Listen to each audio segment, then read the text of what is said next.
Hi friends, स्वागत है आप सबका स्टडी विथ राहुल 247 में। आज के क्लास में हम लोग पर्यावरण यानी ईवीएस और विज्ञान के एक साथ मैराथन क्लास देखेंगे, जो कि आगामी सीटेट, जेएस टेट यानी Jharkhand primary teacher, UP TET, BPSC TRD 4 और बीपीएससी केवीएस जैसे परीक्षाओं के लिए काफ़ी महत्वपूर्ण होगा और पिछले परीक्षाओं में पूछे गए प्रश्नों पर आधारित प्रश्न होगा, जो कि एनसीईआरटी, एससीईआरटी का निचोड़ होगा और मैं याद करने का सबसे अजूबा ट्रिक बताऊंगा। तो आप जुड़िए स्टडी विथ राहुल 247 के साथ और साइंस, मैथ, रीजनिंग आगामी एग्ज़ाम के लिए जितना भी प्रिपरेशन करना है प्लेलिस्ट बना हुआ है, उसमें जा कर के देखें। चलिए प्रश्न की ओर चलते हैं। जिस चीज़ की आपको इंतज़ार है वही मैं समझाने की कोशिश करता हूँ। पहला प्रश्न है, सर्वदाता रक्त समूह कौन सा है? मतलब कौन से रक्त का प्रकार किसी को भी दिया जा सकता है? तो ये हो जाएगा ओ पॉजिटिव, यानी जो ओ रक्त समूह है ये सर्वदाता कहलाता है, यूनिवर्सल डोनर कहलाता है। AB प्लस जो है ये सर्वग्राही कहलाता है, सर्वग्राही कहलाता है। यानी सर्वदाता हो गया O और सर्वग्राही हो गया AB। तो यहाँ पे दो प्रश्न आपको याद हो गया, ओ ले लो, ठीक है, याद कीजिएगा। AB सर्वग्राही, AB सर्वग्राही, ऐसे आप याद कीजिएगा। देखिए बहुत सारे चैनल वाले आपको बताते हैं कि ये ट्रिक वो ट्रिक, तो आप सवाल याद कीजिएगा कि ट्रिक, तो इससे अच्छा है कि सवाल देख लीजिए। नेक्स्ट है, निम्नलिखित में से शाकाहारी है, यानी जो केवल पादप से उत्पादित चीज़ों को खाता है, मतलब साग सब्जियां केवल खाता है। तो कुत्ता तो मांस भी खाता है, आंसर नहीं होगा। बाघ तो मांसाहारी है। कौवा भी दोनों चीज़ खा लेता है, मूस को पकड़ के लेके भाग जाता है, रोटी भी उठा लेता है। तो जो हिरन है बेचारी, जो हिरन होता है ये शाकाहारी हो गया।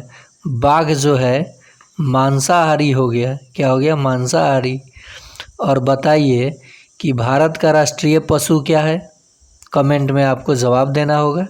भारत का राष्ट्रीय पशु क्या है? तो आपको जवाब देना होगा। सबसे पहले इंसान ने किस जानवर को पालतू बनाया?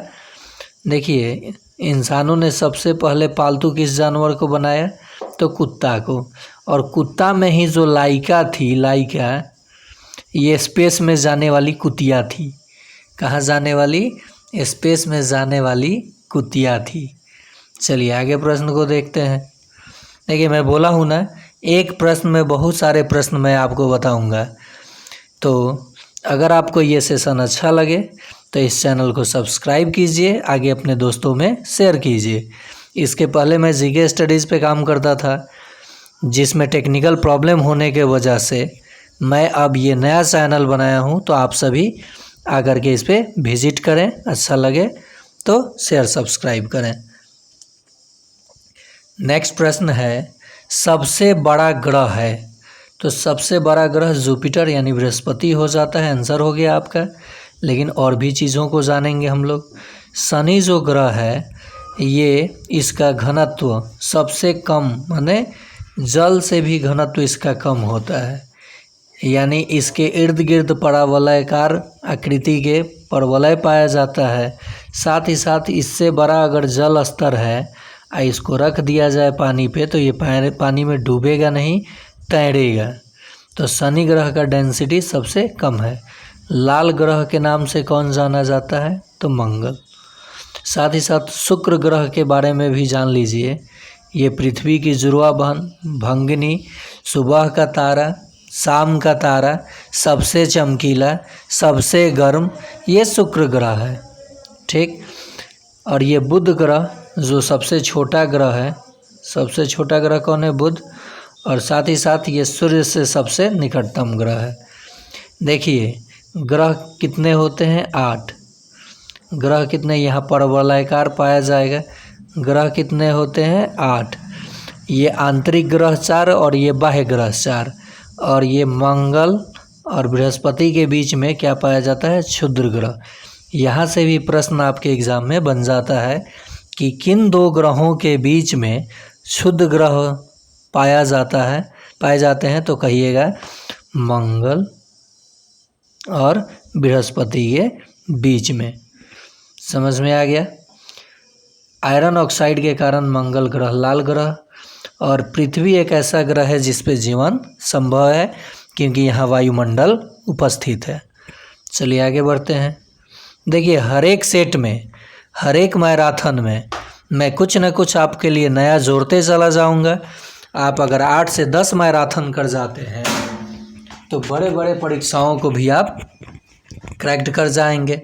साथ ही साथ मैथ और रीजनिंग मैं इतने आसान कर दूंगा आपके लिए कि जिन लोगों को गणित से डर लगता है वो कहेंगे कि गणित तो बहुत आसान था, मेरा ब्रेन उसको भास्ट बना लिया था। मैं ऑप्शन से ही आपको सवाल बनाना सिखा दूंगा, ये वादा है मेरा। और 3 से 4 महीना अगर आप जुड़े रह गए, देखिए पेशेंस रखना पड़ता है, जुड़े रह गए तब आप में परिवर्तन देखने को मुझे मिलेगा ही मिलेगा। सक्षमता 3 वाले ये सेशन ज़रूर देखेंगे। वायुमंडल के किस मंडल में प्राकृतिक घटनाएं होती हैं?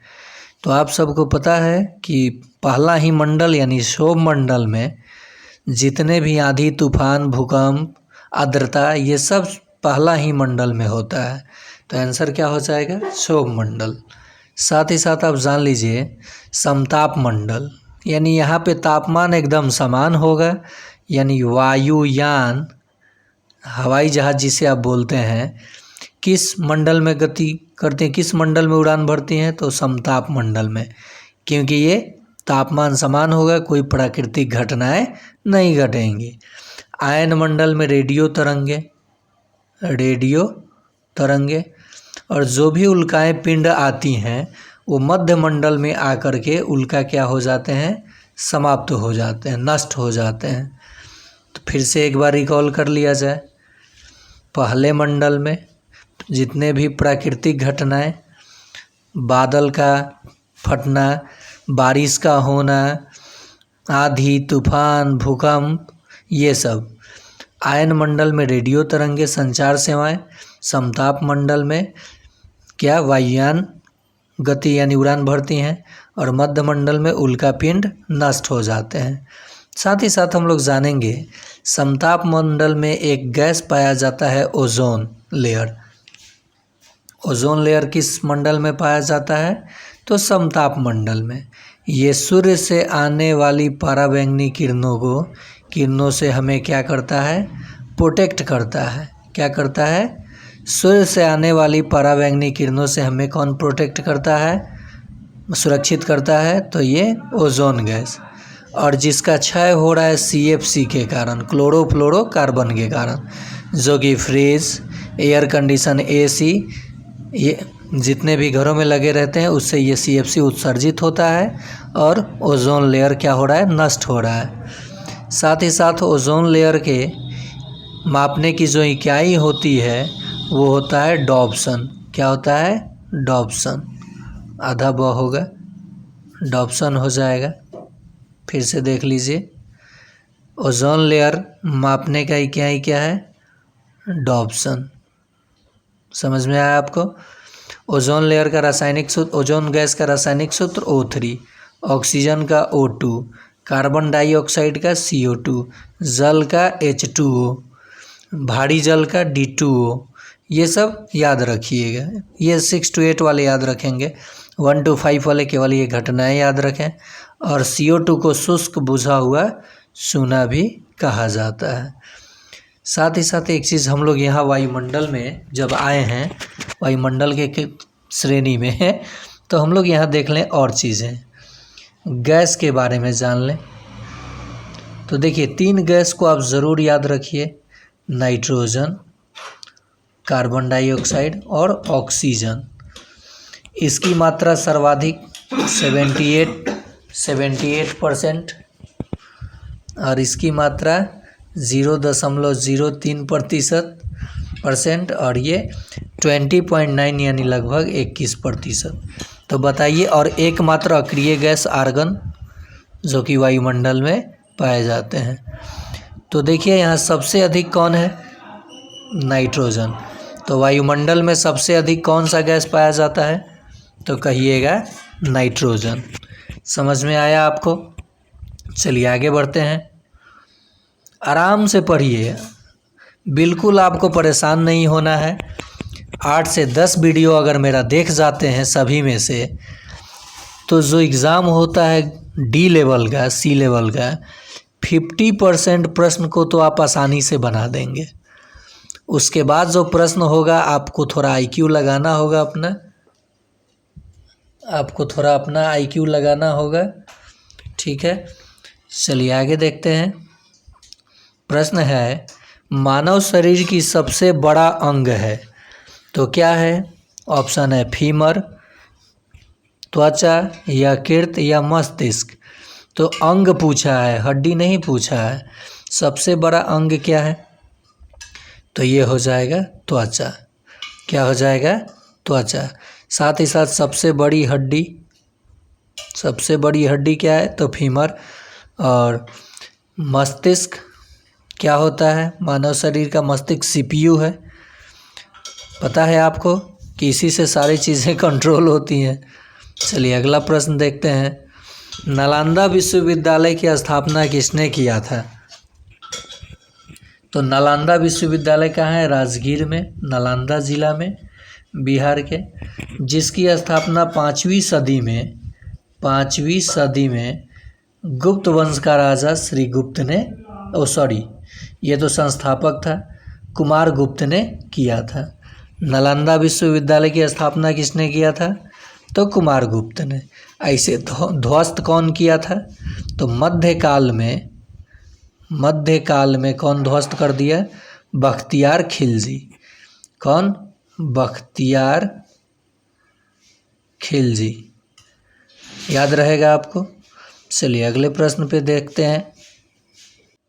अगला प्रश्न जो है, पेड़ पौधे होते हैं तो पेड़ पौधे क्या होते हैं?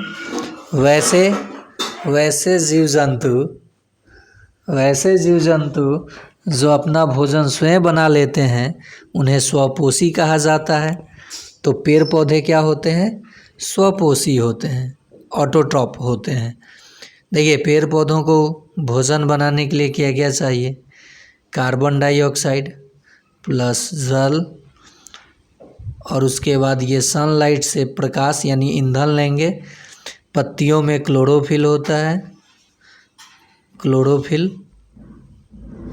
ठीक है, उसके बाद ये देखिए कार्बन डाइऑक्साइड और जल कच्चे पदार्थ के रूप में लिए, सूर्य का प्रकाश और क्लोरोफिल के मदद से ये C6H12O6 ग्लूकोज का निर्माण कर लिए और ऑक्सीजन गैस उत्सर्जित कर दिए। तो प्रकाश संश्लेषण के दौरान पौधे कार्बन डाइऑक्साइड लेते हैं और ऑक्सीजन देते हैं, लेकिन पौधे भी श्वसन के दौरान ऑक्सीजन ही लेते हैं। ये बात ध्यान में रखिएगा। तो यहाँ से प्रश्न पूछता है, यहाँ से 4 प्रश्न पूछेगा। पेड़ पौधे अपना भोजन बनाने के लिए ईंधन कहाँ से लेते हैं? तो सूर्य के प्रकाश से। जल कहाँ से लेते हैं? तो ज़मीन से यानी धरती से, जिसे आप बोलते हैं ज़मीन से। कच्चे पदार्थ के रूप में क्या लेते हैं? तो जल और कार्बन डाइऑक्साइड। प्रकाश संश्लेषण के दौरान पौधे कौन सा गैस उत्सर्जित करते हैं? तो ऑक्सीजन। लेकिन श्वसन के दौरान पौधे क्या करते हैं? ऑक्सीजन ही लेते हैं। समझ में आया आपको? साथ ही साथ जान लीजिए, पौधों का रसोई घर उसकी पत्तियां कहलाती हैं। क्या? पत्तियां, यानी लीफ को हम लोग क्या कहेंगे? रसोई घर कहेंगे, पौधों का रसोई घर। पत्तियों में जो छोटे छोटे छिद्र होते हैं उसे हम लोग क्या कहेंगे? उसे क्या कहेंगे? रंध्र यानी स्टोमटा। इन्हीं की सहायता से ये जल का उत्सर्जन करते हैं। पौधे भी जल का क्या करते हैं, उत्सर्जन करते हैं। एक बार फिर रिक्वेस्ट करूँगा कि अगर ये सब आपके लिए फ़ायदेमंद है तो आप स्टडी विथ राहुल 247 पे सब ज्वाइन हो जाएं, यानी सब्सक्राइब कर लें। साथ ही साथ आप 10 से 15 दिन अगर कंटिन्यू इस चैनल के साथ स्टडी करते हैं तो आप में अंतर बहुत सारा देखने को मिल जाएगा, ये मेरा वादा है। चलिए नेक्स्ट प्रश्न है, और मैं प्लेलिस्ट बना दिया हूँ सीटेट दिसंबर 2024 के लिए, बीपीएससी टीआरई 4 के लिए। पहले प्रीवियस ईयर के प्रश्न देख लिया जाए सब्जेक्ट वाइज, उसके बाद तैयारी जारी किया जाएगा नए प्रश्नों के साथ। और फिर basic math, Rahul sir special math जो आजकल एसएससी जीडी में पूछा गया, रेलवे में तत्काल कौन से एग्ज़ाम में कौन सा प्रश्न पूछा गया, उसे हम लोग कैसे बनाएंगे। और ये जेएस टेट और टेट जैसे एग्ज़ाम के लिए हम लोग महत्वपूर्ण प्लेलिस्ट बना करके तैयारी कर लेंगे। प्रश्न है कि अमर बेल होता है, तो अमर बेल क्या होता है, परजीवी होता है। क्या होता है, परजीवी होता है। निम्नलिखित में खरीफ फसल कौन सा है। खरीफ मतलब जो वर्षा ऋतु में जिसको जल की अधिक आवश्यकता होती है, तो खरीफ फसल है धान। बाकी सब कैसे फसल है, तो ये रबी फसल है। कैसे फसल है, तो रबी फसल है। नेक्स्ट प्रश्न, जिम कॉर्बेट नेशनल पार्क स्थित है, तो जिम कॉर्बेट नेशनल पार्क कहाँ स्थित है, तो ये उत्तराखंड में, भारत का पहला नेशनल पार्क जो कि 1936 में भारत शासन अधिनियम के तहत बना था। गुजरात में गिर राष्ट्रीय उद्यान है। क्या है, गिर राष्ट्रीय उद्यान। असम में मानस, यहाँ से प्रश्न भी बनता है, और काजीरंगा, काजीरंगा, ये दोनों राष्ट्रीय उद्यान है। बिहार में एकमात्र राष्ट्रीय उद्यान कौन है, वाल्मीकि, वाल्मीकि नेशनल पार्क जो कि वेस्ट चंपारण में है। कहाँ, वेस्ट चंपारण में, पश्चिमी चंपारण में स्थित है। क्षेत्रफल के हिसाब से पश्चिमी चंपारण ही सबसे बड़ा ज़िला है बिहार का। बिहार सेक्शन में हम एक महत्वपूर्ण टॉपिक मतलब महत्वपूर्ण वीडियो लाएंगे जहाँ से प्रश्न बनता है।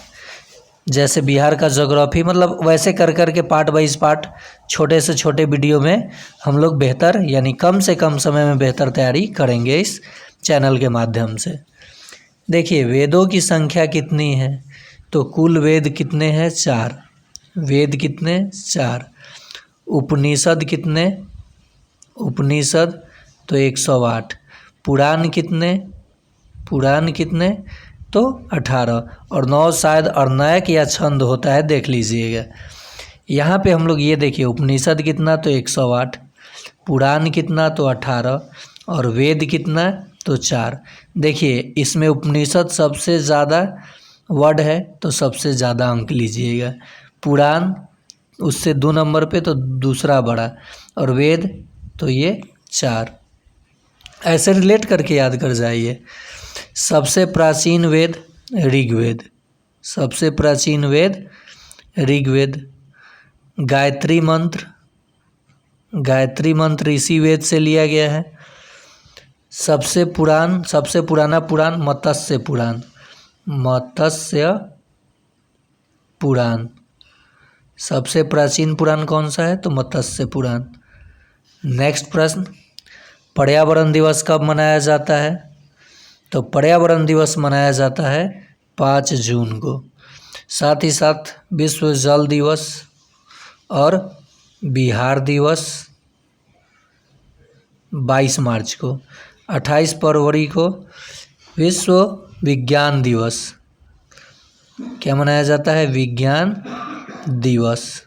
कब, 28 फरवरी को। ये प्रश्न पूछा था।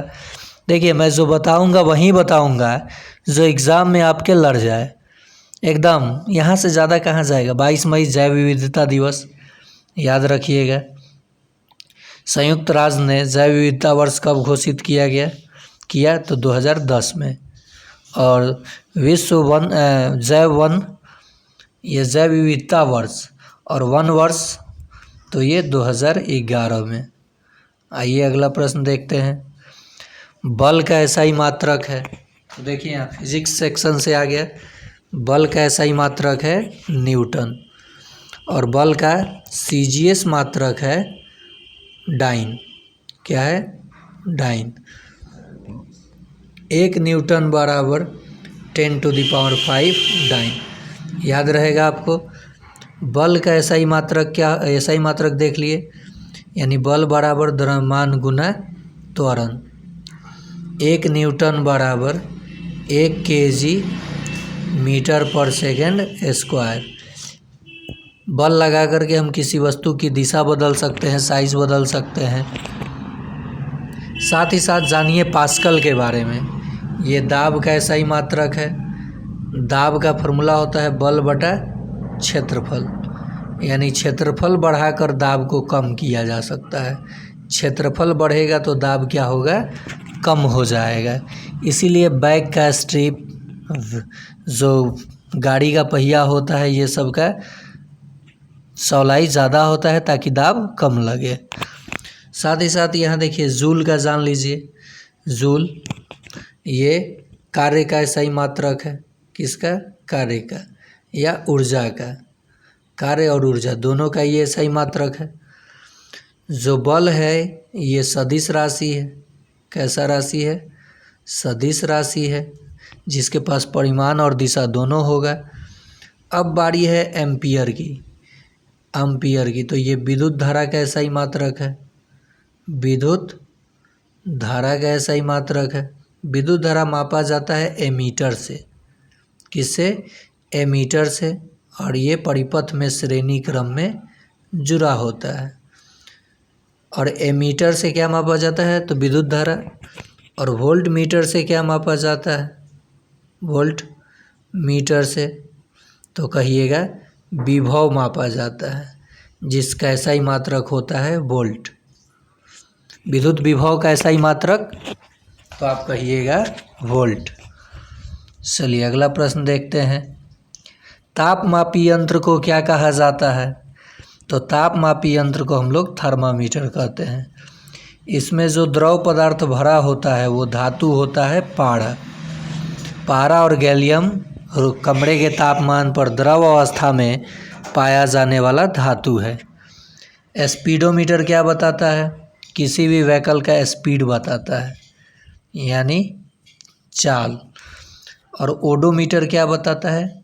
कुल तय की गई, कुल चली दूरी। ठीक। और बैरोमीटर क्या बताता है? वायुमंडलीय दाब। वायुमंडलीय दाब बताता है। समझ में आ गया आपको? याद रहेगा। वायुमंडलीय दाब, वायुमंडलीय दाब। थर्मामीटर तापमान क्या बताएगा? तापमान। Speedometer speed. और ओडोमीटर कुल तय की गई दूरी। यहीं पे साथ साथ हम लोग जान लेते हैं, तापमान की बात आई तो मानव शरीर का सबसे सामान्य तापमान होता है ह्यूमन का 37 डिग्री सेल्सियस, या फ़ारेनहाइट में बोलिएगा तो 98.6 डिग्री फ़ारेनहाइट। याद रहेगा मानव शरीर का सामान्य तापमान कितना होता है? सेल्सियस में 37 डिग्री सेल्सियस और फ़ारेनहाइट में 98.6। बदल के भी आप देख सकते हैं फार्मूले से। 9/5 इंटू डिग्री सेल्सियस प्लस 32, तो ये बदल जाएगा डिग्री फ़ारेनहाइट में। ठीक है। और यहाँ पे देखिए 5/9 ब्रैकेट में डिग्री फ़ारेनहाइट माइनस 32। ओके, तो ये बदल जाएगा डिग्री सेल्सियस में। चलिए अगला देखते हैं प्रश्न। देखिए एक प्रश्न में मैं बहुत सारे चीज़ों को बताने की कोशिश करूँगा, जिससे आप वीडियो को पॉज करके लिख भी सकते हैं और जो चीज़ बताऊँगा वहाँ से भी प्रश्न बनता है। अभी तो केवल बेसिक कर रहा हूँ। मात्र मैं बोल रहा हूँ कि अगर 10 वीडियो आप देख जाते हैं, मेरा 10 वीडियो इस चैनल पे स्टडी विथ राहुल 247 पे 10 वीडियो जैसे आपने मतलब देख जाते हैं तो मैं 50% 60% आप मार्क्स ला दीजिएगा अपने कंपटीशन में। मात्र आपको चाहिए और 10 से 20%, यानी अगर 80% लाते हैं तो आपका ज्वाइनिंग सिक्योर हो जाता है, और 70-60 के बीच में रहते हैं तो थोड़ा सा कंपटीशन बढ़ जाता है। नेक्स्ट प्रश्न है, माउंट एवरेस्ट पर चढ़ने वाली प्रथम भारतीय महिला थी, तो कौन थी बताइए? बछेंद्री पाल थी। माउंट एवरेस्ट फतह करने वाली प्रथम भारतीय महिला कौन थी? तो ये बछेंद्री पाल थी। स्पेस में जाने वाली प्रथम भारतीय महिला कल्पना चावला, जो वापस आते समय क्या हो गई? एक्सपायर हो गई। मीरा कुमार लोकसभा स्पीकर, प्रथम लोकसभा स्पीकर कौन? तो मीरा कुमार। प्रथम महिला लोकसभा स्पीकर पूछे तो कहिएगा मीरा कुमार। चंद्रमा पर कदम रखने वाला प्रथम व्यक्ति कौन था? तो चंद्रमा पर कदम रखने वाला प्रथम व्यक्ति था Neil Armstrong. Neil Armstrong. Rakesh Sharma के बारे में आप जानते होंगे, लाइका तो कुतिया थी स्पेस में जाने वाली। मेजर यूरी गागरिन, बताइएगा इन सभी को। चलिए अगला प्रश्न, मानव ने सर्वप्रथम किस धातु का खोज किया? तो मानव ने सर्वप्रथम तांबे का खोज किया, तांबा का। किसका? तांबा का। चांदी विद्युत का सबसे अच्छा चालक, विद्युत का अच्छा चालक। लोहा का संकेत Fe और इसका अयस्क हेमेटाइट, हेमेटाइट। अयस्क क्या होता है?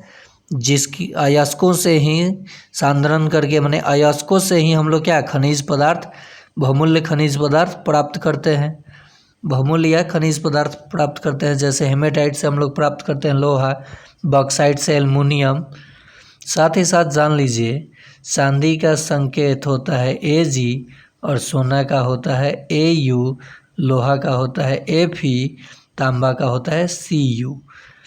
फेरम इसका लैटिन नाम, फेरम, अर्जेंटम और ऑरम, सब लैटिन नाम से इसका लिया गया है संकेत।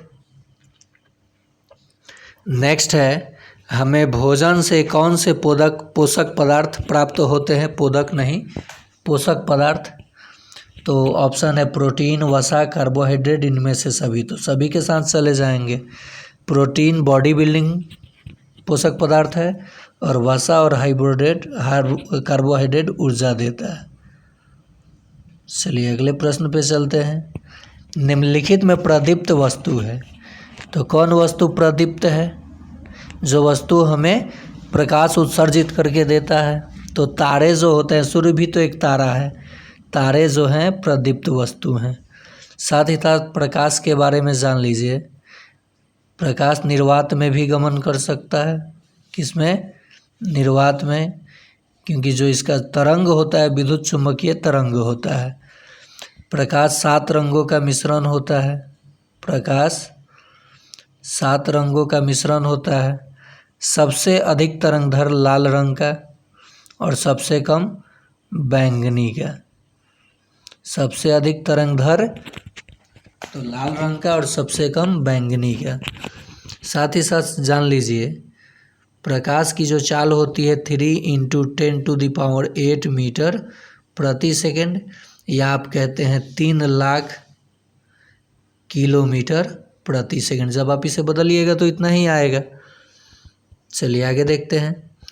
पानी में सिक्का उठा प्रतीत क्यों होता है? पानी में सिक्का उठा हुआ प्रतीत होता है क्यों? या ग्लास में रखा हुआ पेंसिल टूटा प्रतीत होता है, या मछली अपने वास्तविक स्थान से ऊंचाई पर दिखाई देती है, या कहीं गहराई में जो मिट्टी होता है वो ऊपर दिखाई देता है उठा हुआ। ऐसा क्यों? तो सबका एक ही रीज़न है, प्रकाश के अपवर्तन। और परावर्तन अपवर्तन के कितने नियम? तो 2 नियम। कितने नियम? 2 नियम। प्रकाश के परावर्तन में दर्पण पढ़ना है, और प्रकाश के अपवर्तन में हम लोगों को पढ़ना है लेंस। मैं पार्ट बाई पार्ट टॉपिक को कराऊंगा साइंस में, कहीं से आपका प्रश्न नहीं छूटने दूंगा।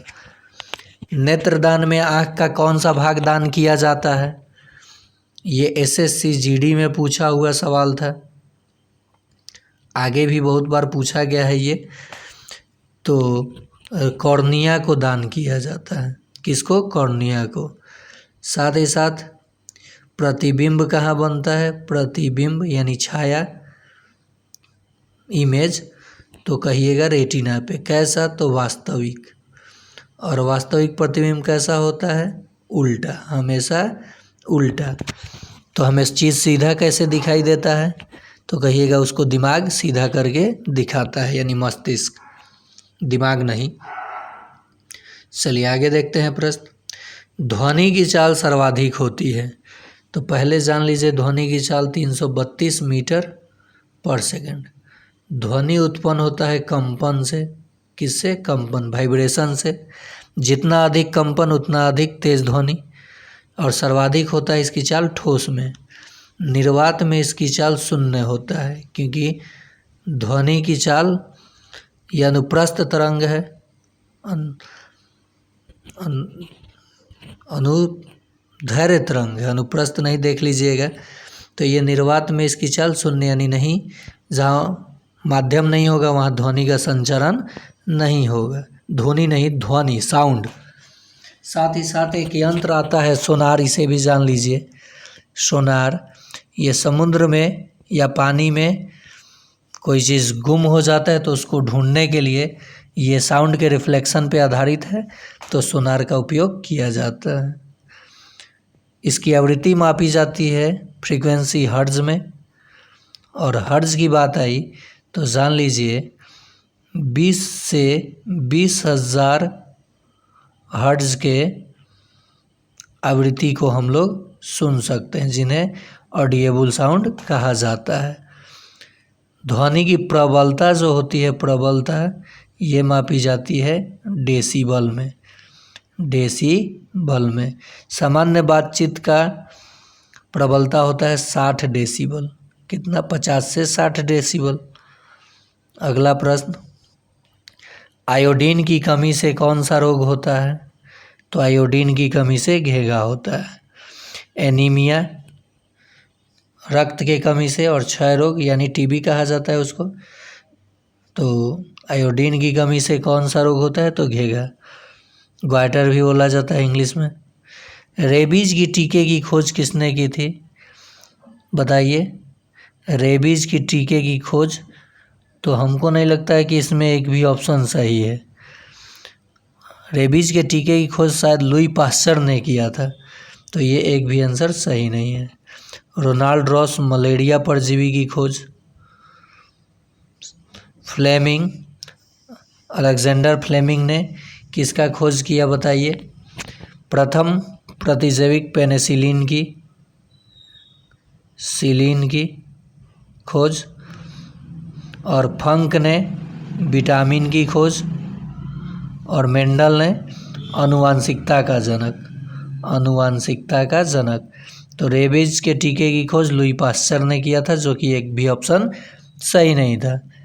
रक्त का pH मान होता है 7.4, जल का होता है 7 और आंसू का 6.4। आम का वैज्ञानिक नाम है, तो देखिए mango Mangifera indica. Felis domestica, बिल्ली का रासायनिक नाम, वैज्ञानिक नाम, रासायनिक नहीं वैज्ञानिक नाम।